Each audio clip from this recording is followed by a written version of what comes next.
Hello everybody and welcome. In this video I'm going to show you how to do Street View on Apple Maps.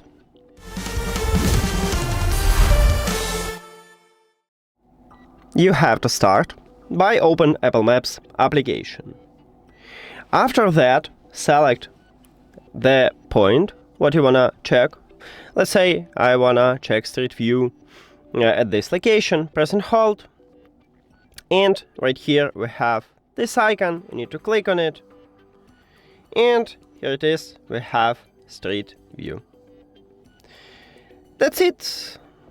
Thank you for watching this video. If you found it helpful, please consider subscribing to channel and leave the like on the video. See you later.